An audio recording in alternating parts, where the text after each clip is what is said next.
Ove godine u Beogradu se prvi put održava međunarodno takmičenje rangirano u FIDAV kalendaru, festival folklora, muzike i igre u kojem učestvuje 15 zemalja. Podršku festivalu dala je pored ostalih kompanija Šrak, koja osim izuzetnih poslovnih rezultata i redovnih aktivnosti veliku pažnju poklanja i društveno odgovornom poslovanju i koristi svaku priliku da se uključi u akcije koje pomažu aktivnosti mladih. Pa je tako preuzela i prijatnu obavezu da ugosti članove argentinskog ansambla Balet Malambo koji nastupaju na Belgrade Award festivalu. Hvala puno što su došli kod nas. Gracias por venir acá. Ovo je austrijska kompanija. Esta es la compañía de Austrija. I vrlo smo srećni da možemo da budemo danas domaćini njima.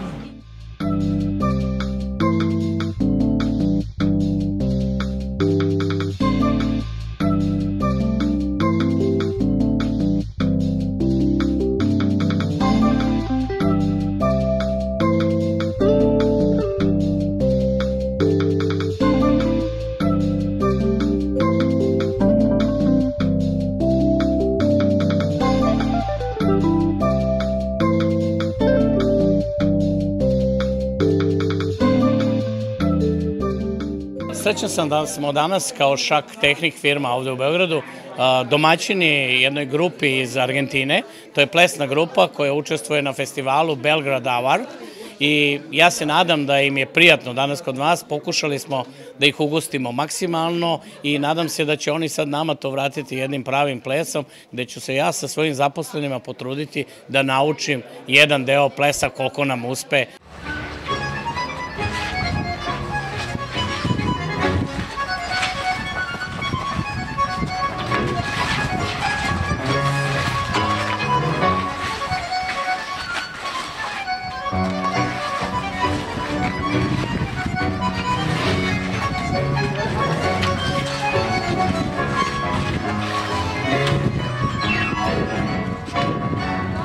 Kompanija Šak, jedna od društveno odgovornih kompanija, konstantno pokušava i trudi se da, kad god je pozvana, da pomogne mladima u bilo kom aspektu, čak i sada najviše u zadnje vreme oko ovog dualnog obrazovanja smo angažovani, tako da se iskreno nadam da će ovakvih manifestacija, festivala vezanih za mladih biti što više i mi ćemo se uvek rado odazvati.